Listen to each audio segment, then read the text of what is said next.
BBC Nepali सेवाको साँझ पखबाट प्रदीप बस्यालको नमस्कार। आज कार्यक्रममा इरान र अमेरिका बीच 2 साता लामो युद्धविराम सहमतिसँगै दुवै देश थप वार्ताका निम्ति तयार, तर अमेरिकी रक्षा मन्त्री भन्छन् अपरेसन एपिक फ्युरीले युद्ध मैदानमा ऐतिहासिक तथा विशाल विजय प्राप्त गरेको छ। पूर्व प्रधानमन्त्री शेरबहादुर देउवाद्वारा पत्नीसहित आफू विरुद्ध जारी पक्राउ पूर्जीको विदेशबाटै प्रतिवाद, तर देउवा स्वदेश फर्कने कहिले? अहिले उपचारका लागि जानुभएको हो। मलाई लाग्छ उहाँ त्यो सक्ने बित्तिकै आउनुहुन्छ, यसबाट स्केप हुनुहुन्छ भन्ने कुरा चाहिँ म कल्पना पनि गर्दिनँ। उनी निकट एक नेतासँग कुराकानी। तर सुरुमा आजका प्रमुख विश्व समाचार। सञ्जय ढकालबाट समाचार सुन्नुहोस्। इरानसँग 2 साता लामो युद्धविराममा सहमति भएको भोलिपल्ट आज राष्ट्रपति ट्रम्पले तेहरानले युरेनियम इनरिचमेन्टका कार्य रोक्ने बताए। युरेनियमको त्यसरी प्रशोधन गर्दा परमाणु अस्त्र कार्यक्रममा प्रयोग गर्न सकिन्छ। अमेरिकी रक्षा मन्त्री पिटर हेक्सेटले इरानले या त इनरिच्ड युरेनियम हस्तान्तरण गर्ने या अमेरिकाले आफै लिने बताए। युद्धविरामसँगै अमेरिका र इजरायलले इरानमा हमला रोकेको देखिएको छ। इरानका राष्ट्रपति मसुद पेजेस्कियानले पाकिस्तानमा हुने अमेरिकासँगको वार्तामा आफ्नो देश सहभागी हुने पुष्टि गरे।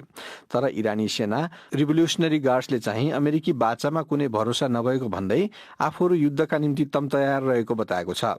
बीबीसी पर्सियनका जिआर गोल इरानभित्र अन्य पक्षमा पनि त्यस्तै मनस्थिति रहेको बताउँछन्।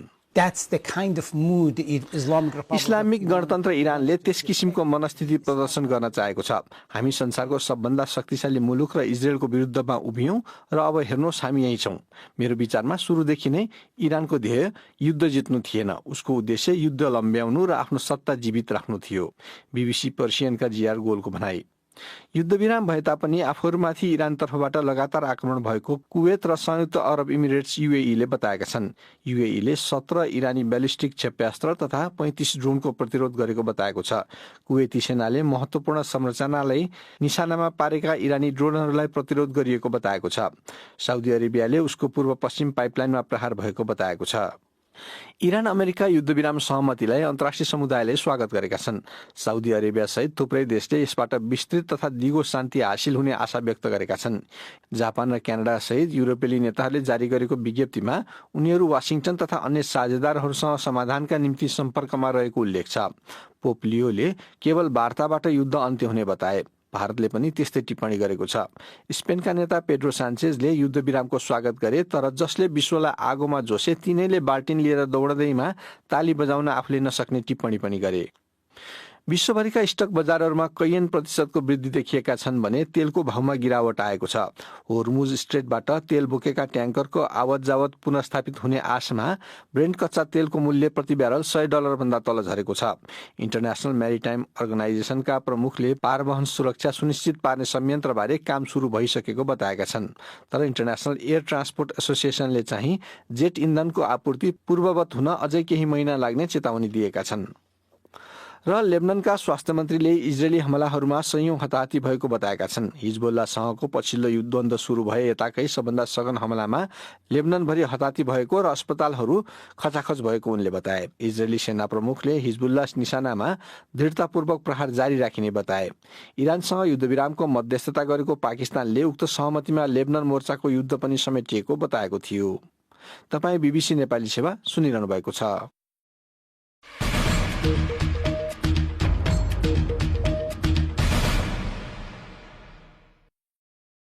साँझ पखमा पुनः स्वागत छ। 2 साता लामो युद्धविराम सहमतिपछि इरान र अमेरिका दुवैले थप वार्ताका निम्ति आफूहरू तयार रहेको बताएका छन्। अमेरिकी रक्षा मन्त्रीले युद्ध मैदानमा आफ्नो ऐतिहासिक विजय भएको दावी गरेका छन्। युद्धविराम पश्चात होर्मुज स्ट्रेट खुल्ने आशामा तेलको भाउ केही घटेको छ। बीबीसी विवरणमा आधारित रिपोर्ट सञ्जय ढकालबाट। युद्धविरामको घोषणा पश्चात पहिलो टिप्पणी गर्दै राष्ट्रपति ट्रम्पले अमेरिकाले इरानसँग निकट रहेर काम गर्ने र युरेनियम इनरिचमेन्टका कार्य नहुने बताए। साथै उनले वाशिंटनको शान्ति योजनाका धेरै बुँदामा सहमति भइसकेको पनि बताए। इरानका राष्ट्रपति मसुद पेजेस्कियानले पाकिस्तानमा हुने अमेरिकासँगको वार्तामा आफ्नो देश सहभागी हुने पुष्टि गरे। तर इरानी सेना रिभोल्युसनरी गार्ड्सले चाहिँ अमेरिकी बाचामा कुनै भरोसा नभएको भन्दै आफूहरू युद्धका निम्ति तम तयार रहेको बताएको छ। इरानले युद्धविराम सहमति पालना गरेको तथा वार्तामा आउने निश्चित गर्न आफ्नो सेना सो क्षेत्रमा रहिरहने अमेरिकी रक्षा मन्त्री पिटर हेक्सेटले बताएका छन्।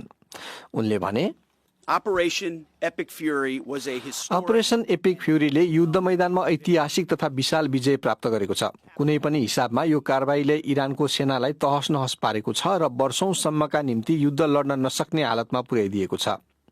अमेरिकी रक्षा मन्त्रीको भनाई। यसबीच इजरायली सेनाले दक्षिणी लेबननमा तथा बेइरुतको दक्षिणपट्टिको भागमा आक्रमण जारी राखेको छ। पछिल्लो युद्धविरामले हिजबुल्ला विरुद्धको इजरायलको युद्ध पनि समेट्छ कि समेट्दैन भन्ने अनिश्चयका माझ ती आक्रमण भएका हुन्। इजरायली प्रधानमन्त्री बेन्जामिन नेतन्याहुले लेबनन युद्ध जारी रहने बताएका छन्। उनको भनाई युद्धविरामको मध्यस्थता गरेको पाकिस्तानको दाबी विपरीत छ। लेबनन मोर्चाको युद्ध पनि उक्त युद्धविराम सहमतिमा समेटिएको पाकिस्तानले बताएको थियो।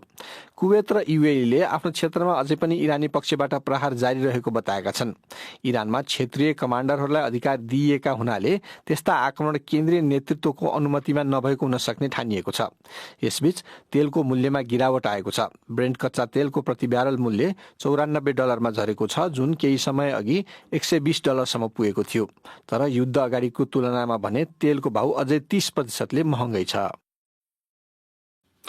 अर्को विषय, पूर्व प्रधानमन्त्री शेरबहादुर देउवाले आफूलाई सम्पत्ति शुद्धिकरणमा अनुसन्धान गरिएको सञ्चार माध्यमबाट जानकारी पाएको भन्दै आफू र आफ्नो परिवारका बारेमा सम्पत्ति सम्बन्धी विषयमा उनकै शब्दमा भ्रामक र झुटा प्रचारबाजी भएको बताएका छन्। आजै उनकी पत्नी एवं भूतपूर्व परराष्ट्र मन्त्री आरजू राणा देउवा सहित उनी विरुद्ध पक्राउ पूर्ति जारी गरेको खबर आएपछि देउवाले फेसबुक मार्फत उक्त प्रतिक्रिया जनाएका हुन्।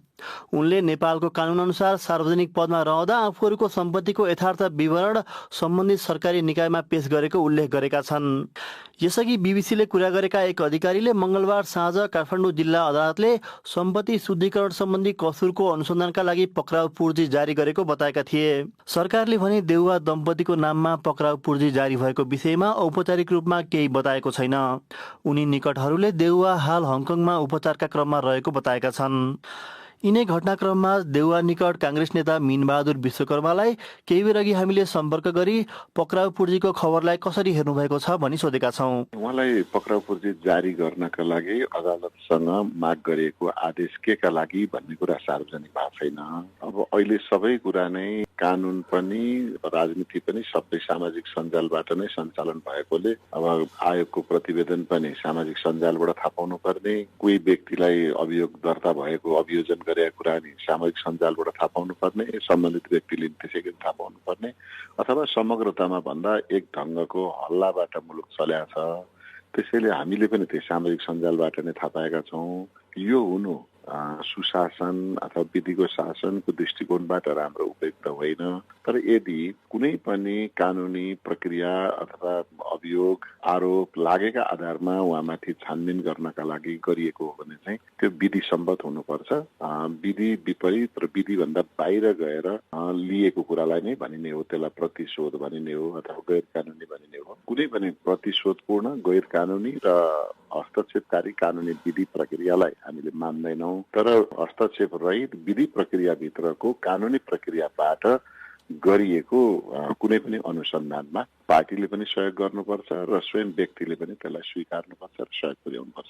उसो भए यो चाहिँ पक्राउ पूर्जीलाई यहाँहरूले विधि सम्मत रूपमै हेर्नु भएको छ अथवा विधि सम्मत लाग्नका लागि केही कुराहरू आउनुपर्छ भन्ने हो? पक्राउ पूर्जी जारी गर्नका लागि त अदालतबाट आयो भनिएको छ। त अदालतमा पक्राउ पूर्जी माग गर्दा के विषयमा भन्ने छ त्यो पनि खुल्या छैन। अदालतमा पनि कुन अदालतले दियो त्यो पनि खुल्या छैन। के अभियोजनमा हो त्यो पनि खुल्या छैन। त्यसो भएको हुनाले त्यो पक्राउ पूर्जी नै नहेरिकन, पक्राउ पूर्जीका बारेमा नै जानकारी नलिकन समाचारमा पक्राउ पूर्जी जारी भयो भन्ने किसिमको हल्लाका आधारमा त प्रतिक्रिया नै दिनु पनि अति हतार हुन्छ। र यहाँले जुन प्रश्न गर्नुभयो के कारण भनेर, औपचारिक रूपमा अधिकारीहरूसँग कुरा गर्दा हामीसँगै कुरा गर्दाखेरि सम्पत्ति शुद्धिकरणको विषयमा हो भनेर भनेका छन्। कारण त भयो नि, होइन? सम्पत्ति शुद्धिकरण सम्बन्धमा त अभियोजन दर्ता हुन्छ होला नि त, होइन? अभियोजन दर्ता भइसकेपछि सम्पत्ति शुद्धिकरण सम्बन्धी मुद्दा अथवा अन्य मुद्दामा पनि अभियोजन दर्ता हुन्छ होला। अभियोजन दर्ता भइसकेपछि सम्बन्धित व्यक्तिलाई जानकारी हुन्छ। जानकारी भइसकेपछि अनि बल्ल पक्राउ पूर्जी जान कानुनी प्रक्रिया, पक्राउ पूर्जी पहिली अनि पछि प्रक्रिया हुँदैन नि त। भनेपछि थप प्रष्ट भएपछि त्यस पश्चात तपाईँहरूले के गर्नुहुन्छ, कानुनी उपचार अथवा के हुन्छ भन्ने हो? यसो छ, हामी सबै कुराको कानुनी उपचार नै गर्छौँ। जस्तै अहिले पूर्व प्रधानमन्त्रीलाई, पूर्व गृहमन्त्री अथवा लगायत अरू नेताहरूमाथि पनि धरपकड सुरु भएको छ। अदालतले चाहिँ पक्रिनु म्याद थप्नु पनि उपयुक्त होइन भनेको छ। पक्राउ गर्नुकै कारण माग गरेको छ सरकारसँग अदालतले।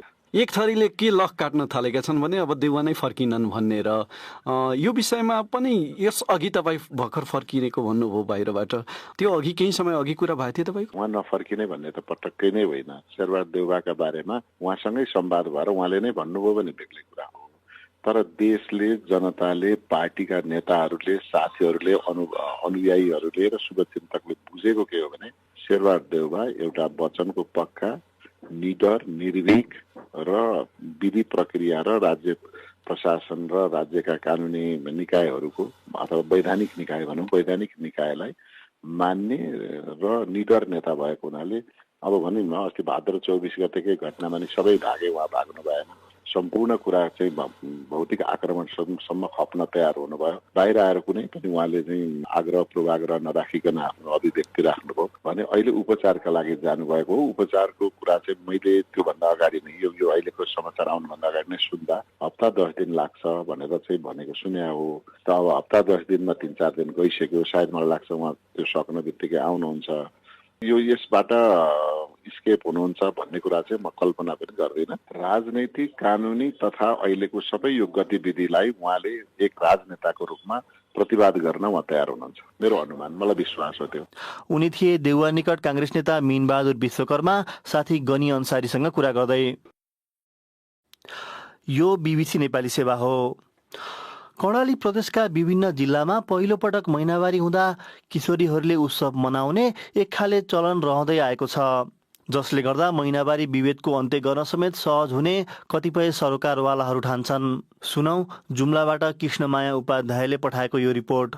पहिलो पटक महिनावारी भएकी छोरीलाई आमा, बाबा, बाजे, बजै र उनका आफन्त तथा साथी संगीहरूलाई आफ्नो घरमा बोलाउने, मिठा मिठा खानाका परिकार बनाएर खानुका साथै छोरीलाई उपहार दिने चलन रहिआएको हुनाले यसले महिनावारी विभेदको अन्त्य गर्न सहयोग पुग्ने बताउँछिन् जुम्लाको चन्द्रनाथ नगरपालिका एकी रजना आचार्य। पहिल्यैदेखि चलिआएको चलन हो। हामीहरूलाई पनि हाम्रो बुवा आमाले गर्न हाम्रो चलनमा त त्यसलाई सबै टाढा मान्छे बोलाउने थिएन, नजिक नजिक आफ्ना सागर बोलाउने चलन थियो। परम्परागत रूपमा पहिलो महिनावारी भएकी किशोरीलाई आफ्ना घरका सदस्य तथा आफन्तहरूले टीका लगाएर उपहार दिएर उत्सव मनाउने चलन अहिले पनि कायमै रहेको बताउँछिन् जुम्लाको चन्द्रनाथ नगरपालिका 10 की ज्वाला गिरी। छोरी नातिनीहरू पहिलोचोटि महिनावारी हुँदाखेरि कसैले हुने मान्छेले सुन चाँदी दिन्छ होइन, नहुने मान्छेले कपडाहरू दिन्छ। त्यसरी नै हाम्रो छोरीहरूलाई उत्सव मनाउँछौँ। परिपक्व भइन अब आफ्नो छोरीहरू होइन भनेर नै मनाइन्छ। कर्णालीमा किशोरीहरू पछिल्लो समयमा यसलाई परिष्कृत गरेर महिनावारी विभेदको अन्त्य गर्ने कार्यमा टेवा पुर्याउन सक्ने भएको बताउँछिन् देवकी खड्का। अब भएकै दिनमा मजाले महिनावारी भयो, अब आमा बन्ने अवस्था भयो, एउटा पर्न सस्ते यसको एकदम परिपक्व भयो भनेर महिनावारी भएको दिनमा एकदम भव्य रूपले, एकदम खुसीको रूपले तिनीहरूले आफ्नो कोही केक काट्ने गर्छन् भने कोहीले आफ्नो सामान्य अब सेलरोटी हालेर त्यो भएकै दिनमा अब सँगै बसेर त्यस्तो मनाउने चलन भएको छ। अहिले पहिलो महिनावारी भएको खुसियालीको अवसरमा कर्णालीको जुम्ला मात्रै नभएर डोल्पा, मुगु, हुम्ला र कालीकोट लगायतका जिल्लामा समेत उत्सव मनाउने चलन रहँदै आएको महिलाहरूले बताएका छन्। यसले गर्दा समाजमा महिनावारी भएकै कारण भोग्नु पर्ने विभेदको अन्त्य गर्न सहज हुने भएको उनीहरूको भनाइ छ। कृष्णमाया उपाध्याय, बीबीसी जुम्ला।